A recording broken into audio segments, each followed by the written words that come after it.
Okay, glad to have you with us tonight. We're in the book of Exodus. We're in chapter 3. Moses has been called by God. He's given two objections as to why he cannot do what God wants him to do. He initially just begins with this idea that he's not capable. He has very low esteem as to his abilities to be able to do that. And he says, who am I, that I should go to Pharaoh? His second one, the one where we've talked about, was he says, when I get there, the people are going to ask me the question, who is this God that sent you? What is his name? And so what will I tell them? And God's reply was, I am that I am. And you tell them that I am has sent you. We talked a little bit about that and different ideas about it. Again, just to look at some of this, Dr. Clyde Woods, in his commentary on Exodus, pointed out that could be translated a variety of ways. Normally we think of it, I am that I am. But it could be translated, I am what I am. I will be what I will be. Brother Kaufman added also that in the Septuagint, the Greek translation of this, it's translated as I am the being. In the American Standard Version, in the margin of their Bible there, that gives a possible rendering, I am because I am. And so there's different ways in which it can be used. Now, when he talks about it here, though, God is pointing out to them that God cannot be characterized, or he cannot be identified outside of himself. If you're going to describe God, if you're going to give a meaning to who God is, you can't do it outside of God himself. It can't be take something in this physical world we are. All right, now that's what God's like. That's the God that called me. It's not like that. It's always in connection with the characteristic of God, of who he is. Now, the expression I am that I am, that's present tense, and so a lot of times people have emphasized, that the point behind that is that God is an eternal being. And I certainly believe that God is an eternal being. The Bible surely teaches that. But that may not be what's implied in the expression I am that I am. And then when you get to the New Testament, I think Jesus identifies himself with the Father in that way. He has 7 I ams that he uses in the book of John. He talks about it. And he talks about it in regard to Abraham. He says, before Abraham was, I am. Again, that would express an eternal existence that Christ has. But certainly he was there before Abraham was born. And that's what startled the Jews. They said, you're not yet 50 years old and you've seen Abraham. And Jesus said, Abraham rejoiced to see my day. And he saw it and was glad. So again, identifying himself with God as God, he is an eternal being, one that is I am. Now, if you look at it in chapter 3 and verse 15, when Jesus has talked about this, God speaks to Moses there, and he says, say to the people of Israel, the Lord, the God of your fathers, the God of Abraham, the God of Isaac, and the God of Jacob has sent me to you. This is my name forever, and thus I am to be remembered throughout all generations. If you look at your Bible there, if you'll notice the word Lord there in verse 15. And when it says, say to this people of Israel, the Lord, what's different about the word Lord there? It's capitalized. All the letters are capitalized. So what's significant about that? You have a footnote on it. Most Bibles will have a footnote with that. Stands for the divine name. The divine name. Usually it's just in the 4 consonants, and so people have added vowels to it, and so it might be Yahweh. Some translations render it as Jehovah, but it's more than just Yahweh or Jehovah being the name of God.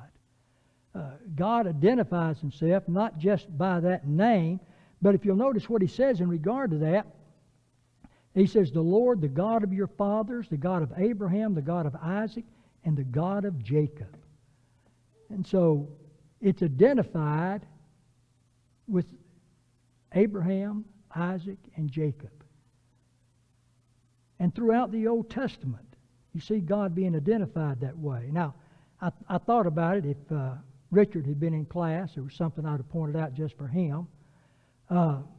The fact is that God here, it shows, is identified as the deity that was served by Israel's forefathers. But yet he only mentions 3. That would have been for Richard's benefit. He would have said something like that. That was over your head, wasn't it? The forefathers, their ancestors, their F-O-R-E. But he only mentions 3, see, Abraham, Isaac, and Jacob. So I just don't have it like Richard does. Okay, so we look at this now. He tells them, all right, this is what you're going to say. I am that I am has sent me. He is I am. He is the Lord. He is Yahweh, Jehovah. He is the God of Abraham, Isaac, and Jacob. Now they will identify with that because they know about the God of Abraham, Isaac, and Jacob. And that's the God that is sending them to them. Now, what God does then on this occasion is He gives an overall plan to Moses. Now, he's going to come back because Moses is going to have some other objections, but God simply, first out, just lays out the plan that He has for what He's going to do. And so as we look at that here, beginning at verse 16 of chapter 3, God says to Moses, "Go and gather the elders of Israel together and say to them, the Lord God of your fathers, the God of Abraham, of Isaac, and of Jacob, appeared to me, saying, I have surely visited you and seen what is done to you in Egypt. And I have said, I will bring you up out of the affliction of Egypt to the land of the Canaanites and the Hittites and the Amorites and the Perizzites and the Hivites and the Jebusites, to a land flowing with milk and honey. Then they will heed your voice. And you shall come, you and the elders of Israel, to the king of Egypt, and you shall say to him, the Lord God of the Hebrews has met with us, and now please let us go 3 days' journey into the wilderness, that we may sacrifice to the Lord our God. But I am sure that the king of Egypt will not let you go. No, not even by a mighty hand. So I will stretch out my hand and strike Egypt with all my wonders which I will do in its midst. And after that he will let you go. And I will give this people favor in the sight of the Egyptians. And it shall be, when you go, that you shall not go empty-handed. But every woman shall ask of her neighbors, namely of her who dwells near her house, articles of silver, articles of gold, and clothing. And you shall put them on your sons and on your daughters. So you shall plunder the Egyptians." So there's God's overall plan. It's very generally spoken of as what He's going to do. But He wants Moses to understand what's going to happen and what it's going to be like for him. So before answering other objections that Moses is going to bring up, what God does here is He renews His commission to Moses. He's already told him before, I'm sending you down to Pharaoh and what you're going to do.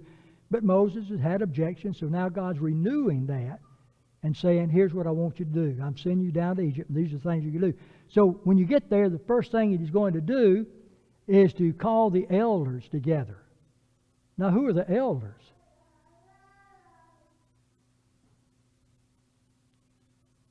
It's obvious we're not talking about New Testament elders. Not talking about leaders of the church. What's that? Yeah, the fathers of the families that would have leadership in the family. But also, those are the tribes. These are the men that would be well respected, men who have served as leaders among the people. They're the ones, being older men, that others would look up to them for their wisdom and their advice on what to do. And so these are the men, God says, when you get to Egypt, that's the first thing you're going to do. You're going to call these elders together. And you're going to take those elders, you're going to explain to them why you're there and what's going to be done. And you're going to lead them, first of all, He says, to let them know, number one, God is concerned about you. Now, why would that be so important? You get the elders together, and one of the first things you're going to tell them is, God is concerned about you. Why would that be necessary?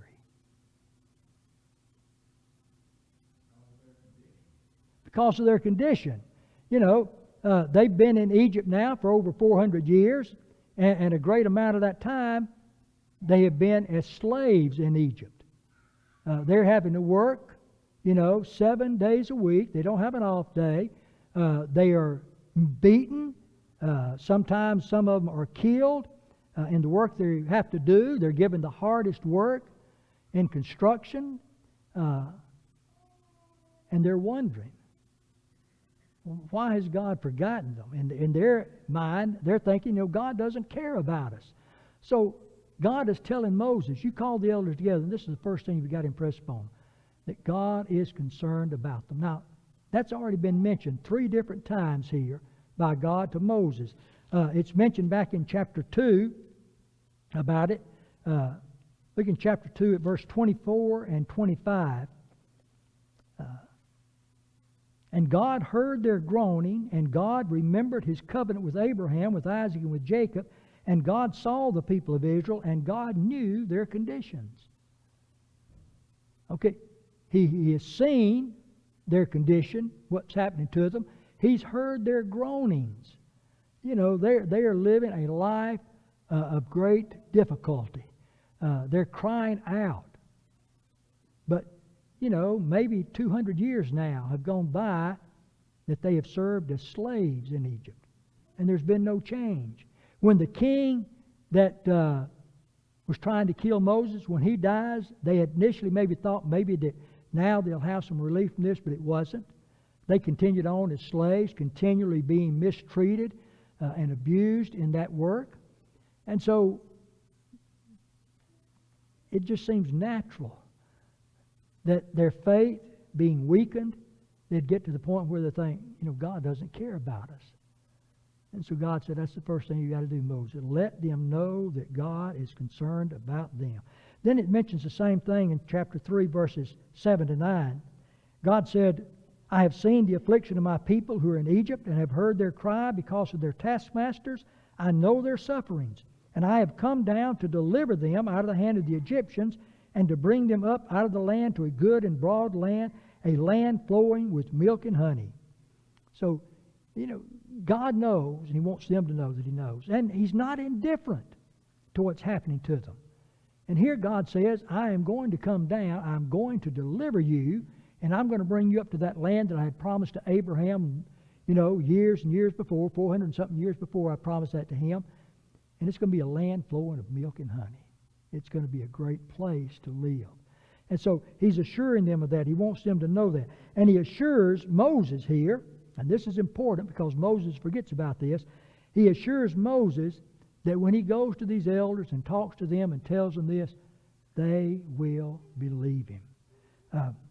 And that's going to be significant because later on, Moses, one of the objections he's going to bring up is the fact that, hey, if I go down there, those people aren't going to believe what I'm doing. And so God tells them right off here that they will believe you. Now, after that, after you get the elders together and you tell them that God cares about them and He's come to deliver them, then you and the elders are going to go to Pharaoh, to the king of Egypt, and you're going to ask him to do what for you?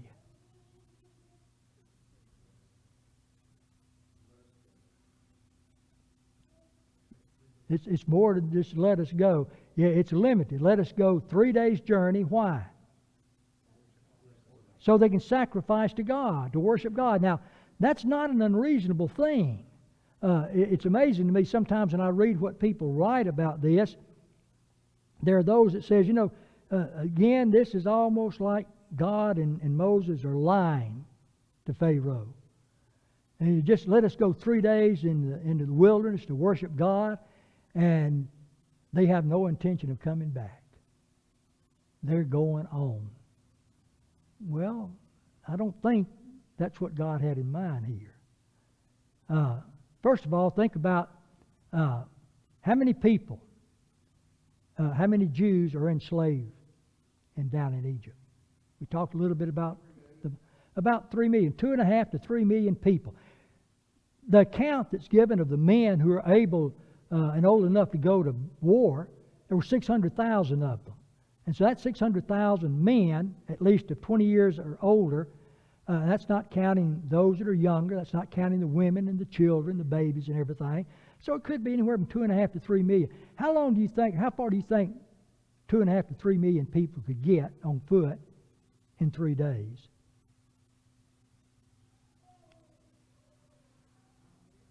Now, you're not going to get very far. You know, I remember years back when it talked about the Marine Corps going on these 50-mile hikes. And one of the, I think it was, let me see, Tommy Charles and Doug Layton. You know, they got up this idea of get a group of people and we're going to try that. What they were going to do, I think, was to go from Birmingham to Childersburg, a walk, and try. Well, you know, of course, a lot of them didn't make it. That's a long ways to go. I guess that's probably 35 miles or so to Childersburg. And it'd take quite a while. It would take the Marines several hours just to do a 25-mile hike. Well, but that's a group of men that are trained, men that have exercised and have built up their stamina and their strength, and it's just a smaller group of them doing that. When you get this many people trying to go, they're going to move a whole lot slower, and they're not going to get very far, even in 3 days' time. And so the purpose of this is not to try to get them a head start so they can run away from the Egyptians. Why do you think God might have proposed, tell Pharaoh, ask him, let us go 3 days' journey into the wilderness so that we can worship our God. Now, like I said, that would not be an unreasonable request being made. Because you can't be fearful, hey, if they go 3 days out in the wilderness, well, we'll never be able to get them back. They'll just keep going. They're not going to get that far. But even so, all right. Yeah. 6 days. Right. That may be one of the things he's concerned about, but I think it's more than just that.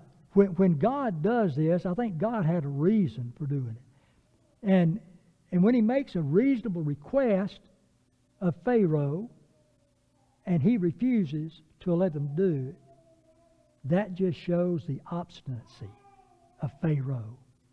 And so when God brings these plagues upon him, the reason why is not because God's a cruel God and he's trying to just punish these people, kill them. It's because their king is a stubborn individual. And he's not willing. Now, we're not talking about let them go free. He won't even let them go just 3 days in the journey so they can worship their God. Now, some people might think, well, look, why do they have to go in the wilderness to worship God? Why don't they just worship God right where they're at? Couldn't they do that?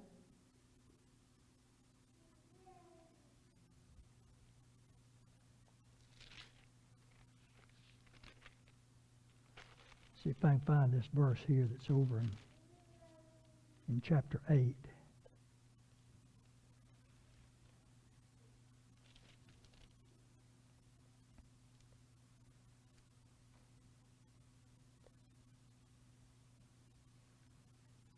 Let's see if I think it marked it. Yeah. All right, chapter 8. If someone will read for us verse 26. Because see, this is where Pharaoh, verse 25, has told them, why don't you just worship your God here where you're at? Who can read verse 26 for us? Steve, do you have that?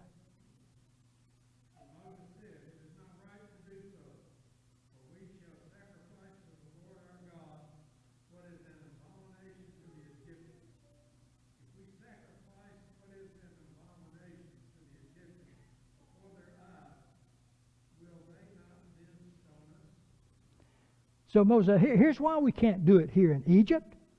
Because our worship and sacrifice to God, we're going to be sacrificing bulls.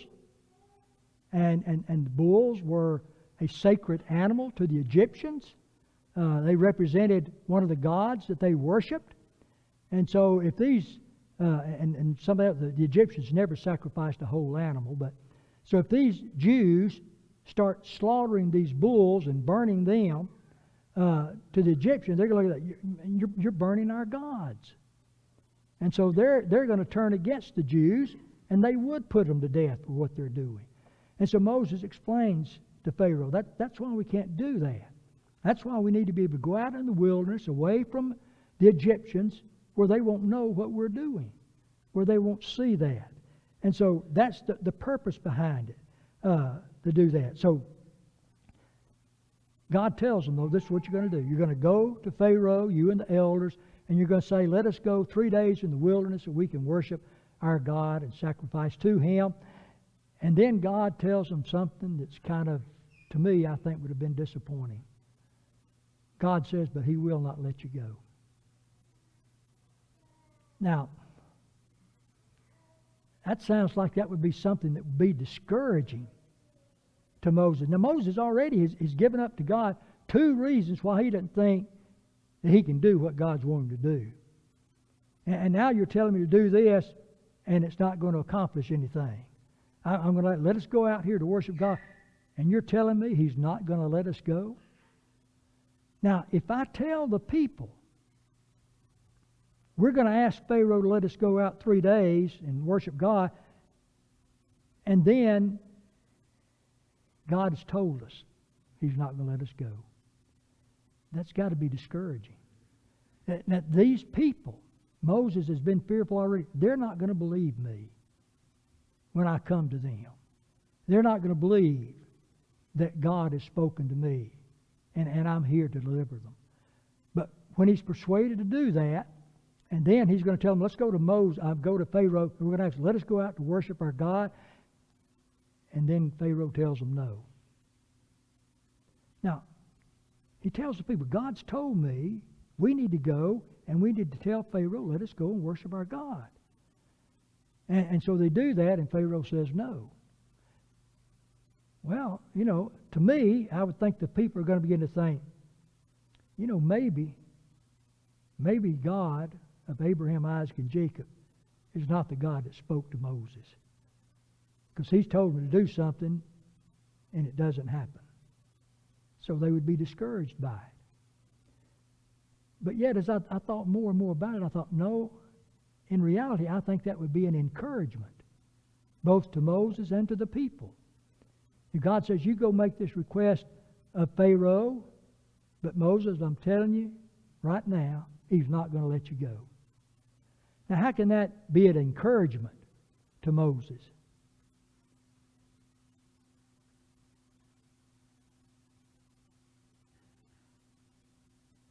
Well, suppose God tells him that, and then Moses goes to Pharaoh and said, let us go off in the wilderness for 3 days' journey to worship our God. And Pharaoh said, okay, fine, go ahead. What does that say about God? He was wrong. If God says He's not going to let you go, and He does let him go, no. Well, that wasn't the God of Abraham, Isaac, and Jacob that spoke to you, because He's wrong. But see, I think that's the point of it. When He tells them beforehand, Pharaoh's not going to let you go, and they go to Pharaoh, and Pharaoh refuses to let them go, that shows that God knows the future. God is omniscient. He knows what's going to happen. And God goes on and He tells them, in fact, He's not going to let you go until what? What's God going to have to do before He'll let them go? Sir? Going to plague them. When God talks about, till I work all these wonders among Him. And the wonders that He's talking about are those plagues, the 10 plagues that God's going to... And it's not until God does that Pharaoh's going to let you go. And so, to me, again, that would be a source of encouragement to the people. Don't be discouraged. Don't think that, when Pharaoh refuses to let you go even 3 days, don't become discouraged and think, well, boy, we'll never get him to let us go totally free. Because God lets them know the future of what's going to happen. When God brings those wonders upon the nation of Egypt, then finally Pharaoh is going to let you go. And by the way, when he lets you go, how are you going? You're not going out as poor slaves. You're going to go out enriched. Because, and we'll talk a bit about that some more in a minute, that, women can go to their next door neighbor and say, give me your gold and your silver. And give me your clothing. and they'll give it to you. And so God's promising this is what's going to happen. It's going to fail initially because Pharaoh's just not going to let you go until he has seen my power and that I control everything and that I'm more powerful than the gods of Egypt and I'm more powerful than Pharaoh. And finally, he'll let you go. And the rest of the people of Egypt are going to be so eager to get rid of you. When you ask for that gold and silver, they're going to give it to you. And like I said, we'll have more to say about that as we get to that point in it. But anyhow, that's what God is telling them. That's the overall message He's giving them to do, and not to be discouraged by it. Now, as I thought about this, I thought about that's a lesson for us today. That we need to be people that don't get discouraged when things don't go the way we think they should, and sometimes they don't even go the way God has said. It's not in keeping with the hope that He's given to us when things go wrong and start failing. But we need to understand that's not the end of it. There we go again. The end's not the end. It's not over till it's over. All right, I want us to think of one thing. Look in Revelation for just a moment. The book of Revelation, chapter 13. And I want us to look at verses 4 through 7. Revelation 13.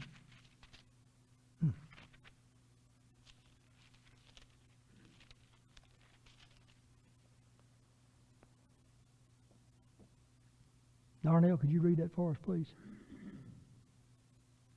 And they worshipped the dragon, for he had given his authority to the beast, and they worshipped the beast, saying, Who is like the beast, and who can fight against it? And the beast was given a mouth, uttering haughty and blasphemous words, and it was allowed to exercise authority for 42 months. It opened its mouth to utter blasphemies against God, blaspheming His name and His dwelling, that is, those who dwell in heaven. Also it was allowed to make war on the saints and to conquer them. And authority was given it over to every tribe and people and language and nation. Okay. When you look at this, God's telling them what's going to happen. At that point, it's going to be when men worship the dragon. Now, who's the dragon? That's Satan. That dragon of old. That serpent of old. So, the people are going to be worshiping Satan. And I don't know how many Christians would be involved here that are being talked to at that time that are worshiping God. But the whole world is going after worshiping the dragon. And then he makes the statement here in regard to that. It says, For he, the dragon, had given authority to the beast. And they worshiped the beast, saying, Who is like the beast, and who can fight against him? That beast, that's the beast that comes up out of the sea, which was Rome. And he's going to battle against them. But look at what it says, especially then, in these next two verses. And the beast was given a mouth, uttering haughty and blasphemous words, and it was allowed to exercise authority for 42 months. It opened its mouth to utter blasphemies against God, blaspheming His name and His dwelling, that is, those who dwell in heaven. Also, it was allowed to make war on the saints and to conquer them. Now, suppose you're there in one of these 7 churches to whom Jesus is writing, and Jesus says, here's what's going to happen. All the world is going to start worshiping Satan. And Satan's going to give his power to this beast that comes up out of the water, which is Rome. And that beast is going to be blaspheming God and blaspheming God's home, heaven, and those that dwell there. And that beast is going to make war against the saints. Who are the saints? That's the church. And what happens? He conquers it. He's given power to make war against the saints and to conquer them. That looks kind of bleak, doesn't it? That looks like, that the 7 churches that are receiving this message from Jesus are going to be discouraged and think, why are we even trying? We're going to be conquered. And that always bothered me. And when I studied Revelation a couple of different times under Dan Jenkins. What Dan said, I thought, well, that was that's pretty obvious. Why didn't I just recognize that? And what Dan says is, you just got to realize the book of Revelation doesn't end with chapter 13. Go on and read the rest of the book and see what happens. God is going to be victorious. His saints are going to be victorious, and they're going to be the ones to be proven to be right, and they're going to be the ones who are going to dwell with God forever and ever in heaven. But Satan and his followers will dwell forever and ever in hell. So Moses and Israel needs to understand your initial efforts to get away from Egypt are going to fail. But don't be discouraged. Don't give up, because God tells you what the end is going to be. You're going to leave. You're going to be free. You're going to go to this land of flowing with milk and honey. And when you go, you're going out rich. And so you got to believe what God says. And that same thing is true for us. We've got to have that faith in God that the end is not something that's going to happen immediately here. At the end is when God's people win, when God overcomes and destroys all these. And so now he talks about these women being able to go and ask your neighbors for their gold and silver and their clothing, and they'll give it to you. That sounds kind of hard to believe too, isn't it? Now, but that's the promise that God's making to them. And you've got to have that faith that what God says is what's going to happen, and know that it's going to happen. Now, one thing about this passage that's caused a lot of trouble is in the King James Version again. Anybody got a King James Version that can read verse 22? And that's in chapter 3 here where we're at. Who's got the King James Version? All right, Steve Putnam.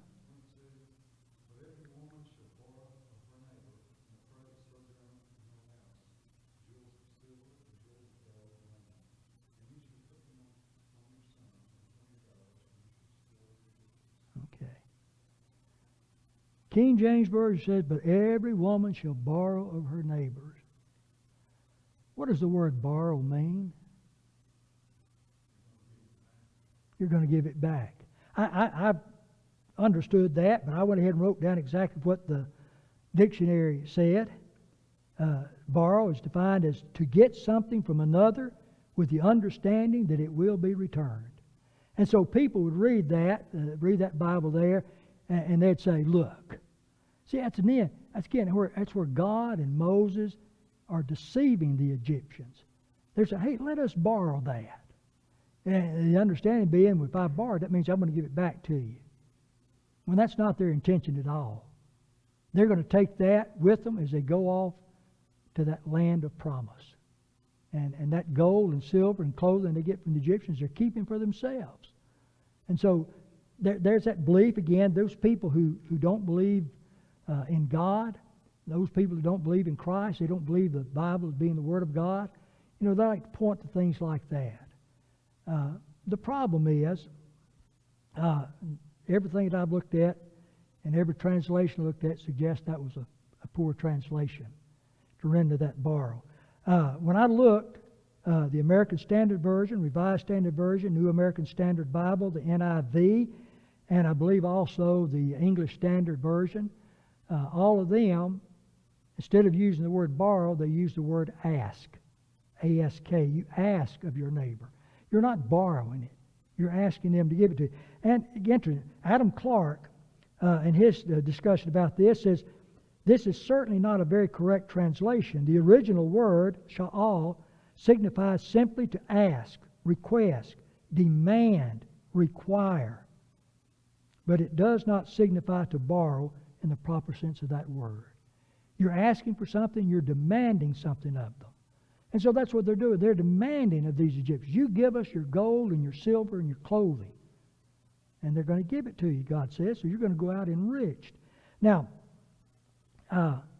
when the Bible talks about it here, again, looking at the passage, the last part of that, God says to them, thus you shall despoil the Egyptians. Now, sometimes, you're reading the Bible about the spoils of war. And what is that talking about? What are the spoils of war? What's that? Bounty? Well, what's that? All their goods. You're taking what they've got from them. You defeat somebody in battle and you take everything they've got. Well, that sounds like stealing.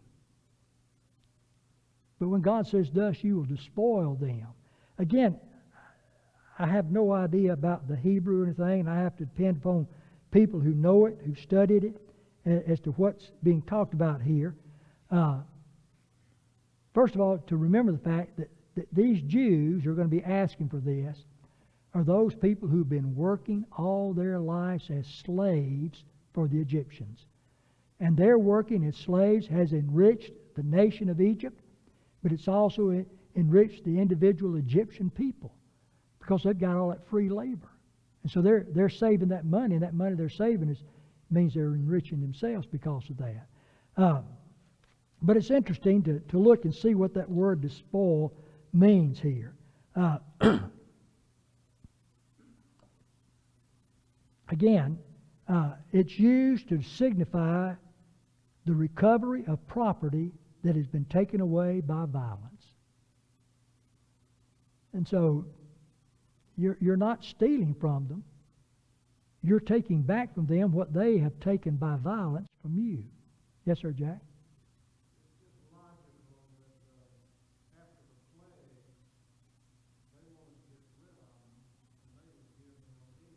Right. Yeah. But I want to look at a passage in regard to that where this word is used, that's translated here as spoil or to despoil. 1 Samuel chapter 30 and verse 22. This is at a time when David's city of Ziklag that had his men, when they've been gone, it's been raided, and their wives and all of their property has been taken by the people that have destroyed the city and gone off. And so David and them take off to find them, to recover all of that. And when they do so, and they get back to divide all of that up among the people, verse 22 of 1 Samuel 30 says, Then all the wicked and worthless men of those who went with David answered and said, because certain people stayed with the luggage that they had, while the rest of them be free to chase after these people. And it says, because they did not go with us, we will not give them any of the spoil that we have recovered. So the spoil he's talking about is not what we've stolen from these people. It's what we've recovered from them. It's what they've stolen from us. And the only thing we're going to give to those that stayed by the luggage is, your wives that might have been taken also, we'll give them back to you. But David said, no, they all get it. So whatever was taken from them is going to be returned to them. That's the spoil they're receiving. They're getting back what had been taken from them. And the same thing's true here of these Jews who've been enslaved in Egypt. When they go out with that gold and silver, they're simply taking back what had really been taken from them. Using them as free labor during all those years has managed them to enrich themselves. So, then God prepares Moses for it, because Moses is going to have a couple of other objections. Let me just look very quickly. Chapter 4, look at the first 4 verses, and in that it's going to give the next objection that Moses has. It said, Then Moses answered and said, But suppose they will not believe me or listen to my voice. Suppose they say, The Lord has not appeared to you. So the Lord said to him, What is that in your hand? He said, A rod. And he said, Cast it on the ground. So he cast it on the ground, and it became a serpent. And Moses fled from it. Then the Lord said to Moses, Reach out your hand and take it by the tail. And he reached out his hand and caught it, and it became a rod in his hand. So Moses continues his objections as to why he can't do it. Look, if I get down there and I tell them, the God of Abraham and Isaac and Jacob, He's the one that sent me to you. But what if they don't believe that God really appeared to me and told me these things? Now, God has oftentimes used miracles as evidence to people so they can know that the person that has come from God is really from God, that what he is saying is really the truth of God that God wants said. And so God is going to give Moses some miracles to do to prove it. So number one, what's that in your hand? It's a rod. Probably that's the staff that he's used when he's been serving as a shepherd for the last 40 years. And he takes that and God says, throw it on the ground. He does so and he becomes a serpent, becomes a snake. And what's Moses' reaction? He's afraid of it. He fled. Now, I don't know why he did it. I can think of at least 3 reasons why he might have done it. Number one, I know there are a lot of people who have a fear, a natural fear of snakes. There's some people, they're not bothered by snakes at all. But some people have a natural fear of it. My daughter has a snake that she purchased from one of our members who raises snakes. When we have people come to our home sometime, and somehow or another I'll bring up that subject, and you can tell immediately, where is it? They want to know, where is it? Oh, you don't have to worry. It's in a cage downstairs in the lower garage. So, it's not anywhere near you. When I took that snake to the veterinarian one time, I had it in its little carrying case, and I set it up on the counter, and the nurse over there, she backed all the way to the other side of the room, and she says, put it down on the floor. And I did. Then she came over to talk to me, I told her what was wrong with the snake. She didn't want to be able to. Some people are like that. That could have been the case with Moses. He might have had a natural fear of snakes. Or it could have been that when he threw it down and became a snake, maybe he recognized that it was a poisonous snake. There is something that's real danger. That's something that could kill you. I'm not afraid of snakes normally, but if it's a poisonous snake, I don't want to be around it. I'm not going to touch it because of the danger. Maybe something like that. But there's a third possibility. What do you think might have been a reason why Moses would have fled?